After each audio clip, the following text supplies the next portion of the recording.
Hey everybody, welcome to episode 226 of the Veterinary Marketing Podcast, where it's all about how to attract, engage, and retain clients to your practice using digital marketing. My name is Brandon Brashears. I'm coming to you from Northern Idaho.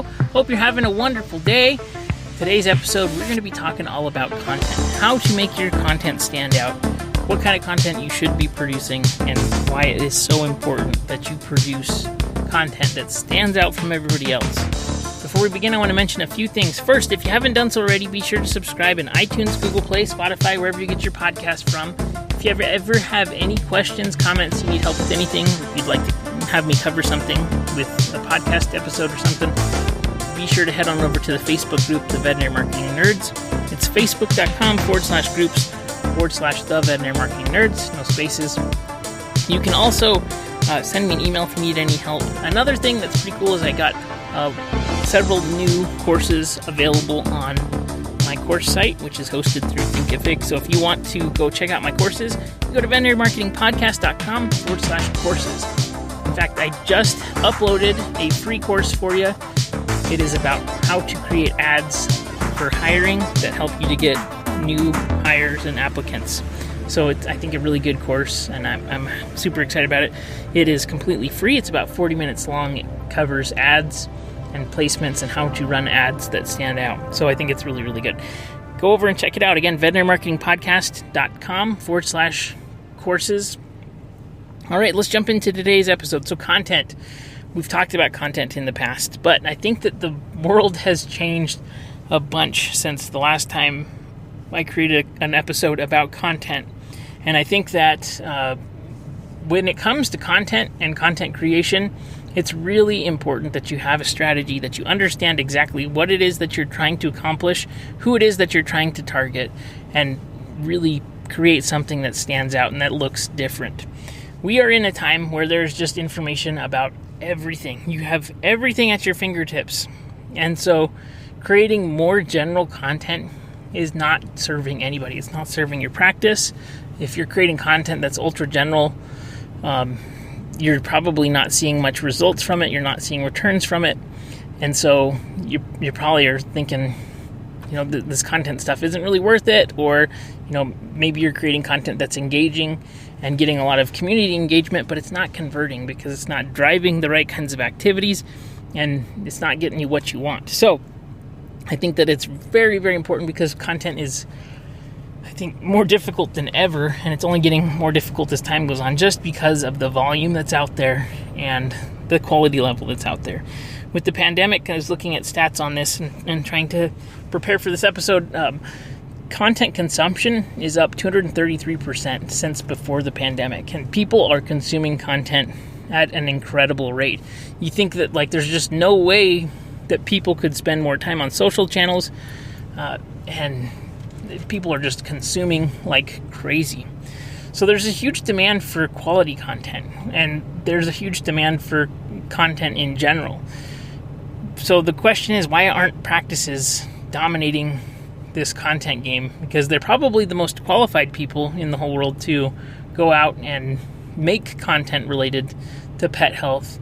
But there's not so many people doing it. I mean, thinking about, there definitely are a handful of really good veterinary practice, outlets and channels, but it's ultra rare to think about that. I mean, thinking about like YouTube, for example, we have like Dr. Sue Ettinger making really good content. We have Cody Creelman making good content. We have, I'm sure there's others out there. But if you look at like popularity as far as channels and views and things, the majority of pet-related videos on YouTube are just not veterinarians. And I think that there's a few reasons for that. We're going to jump into it. But let's talk about content types and what is working now and in the future. And I think, you really have 4 different mediums that you can use. You can use images, you can use text, you can use audio, and you can use video. And so those are what you have to work from. My number one kind of goal is, if you could do video, that would be the thing that I would suggest that you do, because you're going to be able to repurpose that as much as possible and get kind of the most bang for your buck in terms of production. But ultimately, I think you should choose what is going to be your favorite medium to create content on. Because, people in each of these mediums, develop audiences and find their core group of clients and customers. There's not necessarily one way that's the right way to do this. So I think that figuring out how you want to communicate with your audience, you have to choose something. And so either a mix of those things, or if you love writing, or you love doing podcasts, or you love doing video, whatever it is, choose something or choose multiple things. But I don't think that the actual medium matters as much as the message does. So I really believe that, especially with all the content that's out there already, the world doesn't need more general tips, like general summertime tips or general firework safety tips. Like, those are definitely good posts to have, and they're good posts to put out there. But that kind of content is super basic, super readily available. And so if I was creating a content strategy for my practice, number one thing that I would do is figure out who I wanted to be targeting with my services, who I wanted to have coming in the door. And then I'd figure out what are the things that these people are interested in.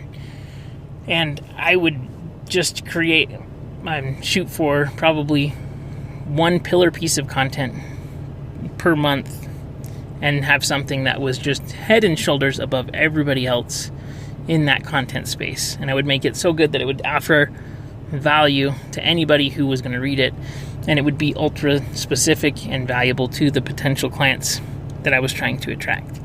So, I give you some examples here, but I think that, there's a huge appetite for niche content and things that you're interested in. So if you're just think about yourself, right now, if you're listening to this, you're listening to a podcast about marketing, which is a niche, and it's not just general marketing, it's about veterinary marketing. And then beyond that, it's about content creation for veterinary practices, right? That's ultra niche, especially in the scheme of the world. Like, that appeals to such a small percentage of the world. And then of that world in the veterinary space, it's a small percentage of people who'd even be interested in that, right? And so that's just an example. Think about all of the other stuff that you love. There's probably very few things that you consume on a regular basis that are ultra mainstream or ultra general, like where everybody consumes it.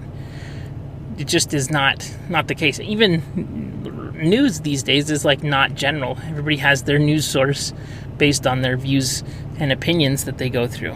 And so that level of segmentation is just continuing to accelerate to the point where, there's different segments of people who listen to Dungeon and Dragon podcasts that are about different types of Dungeon and Dragon games, right?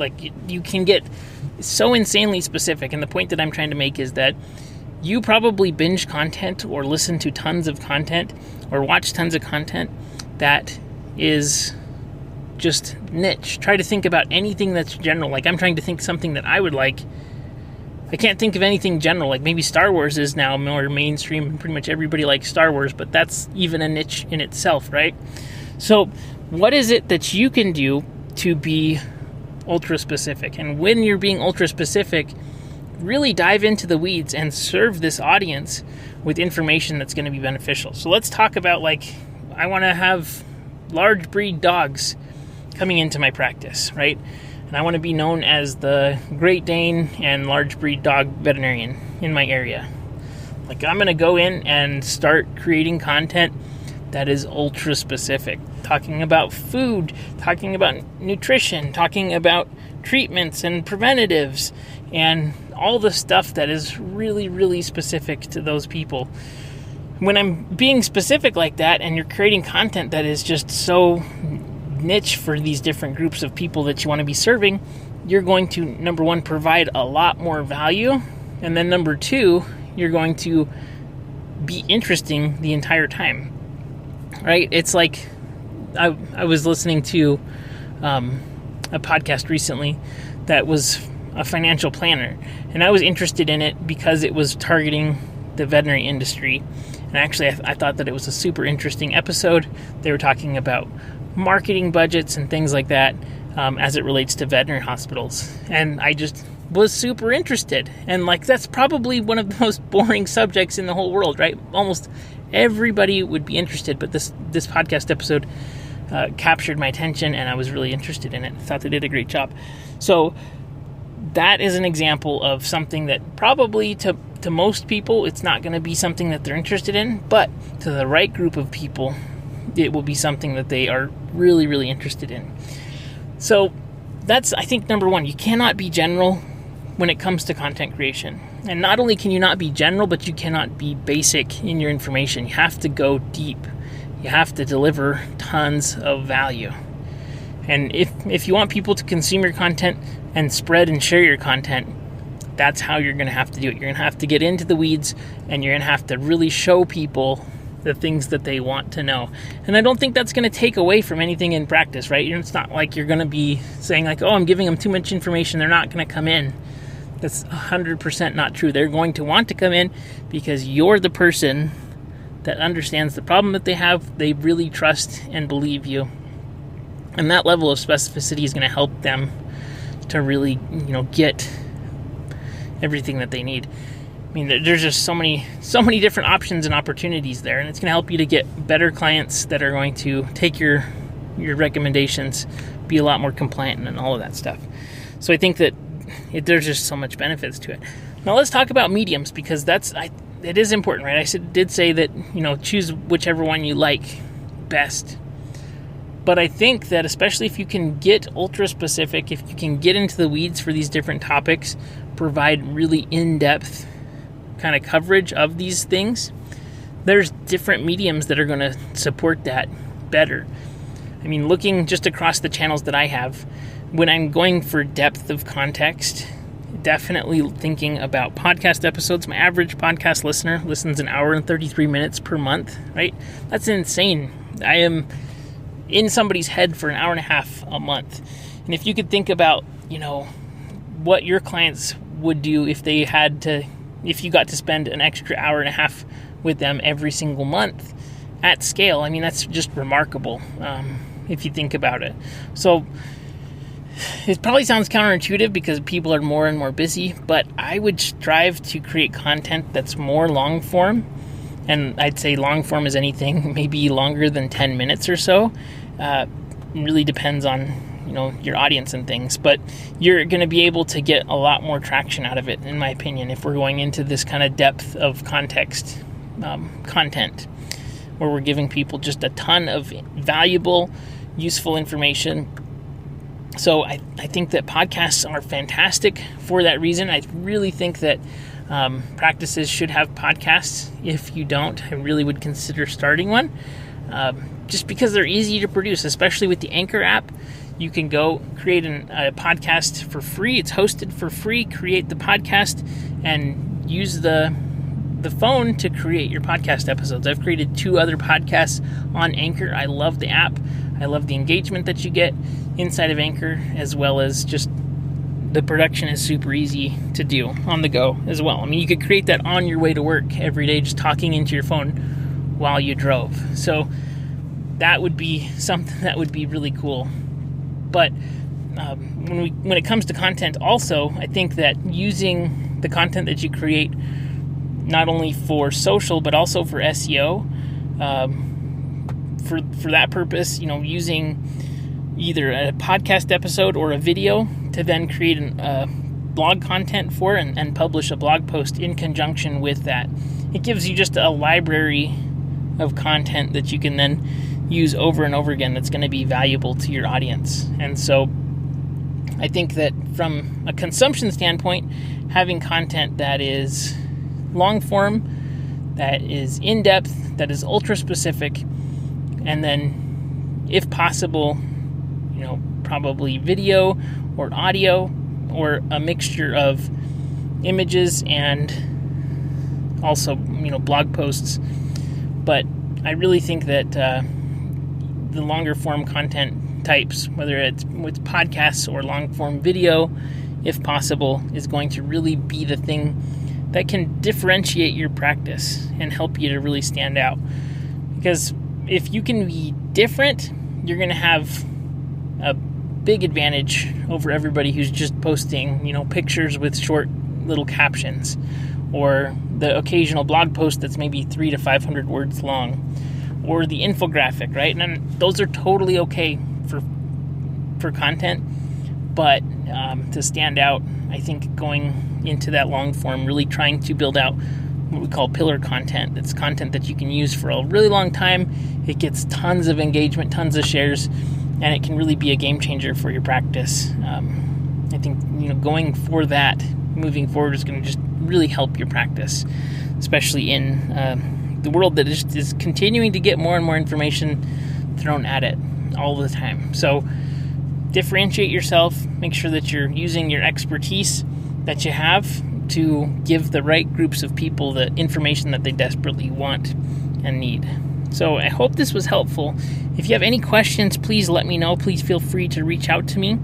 And if you, again, want to head on over to veterinarymarketingpodcast.com/courses, you can get that free jobs training. And there's a bunch of other courses there too if you want to check those out as well, if you're looking to level up your marketing game in your practice. So I hope this was helpful. Please let me know if there's anything I can do to help out, and we'll see you on the next episode. Have a great day, everybody.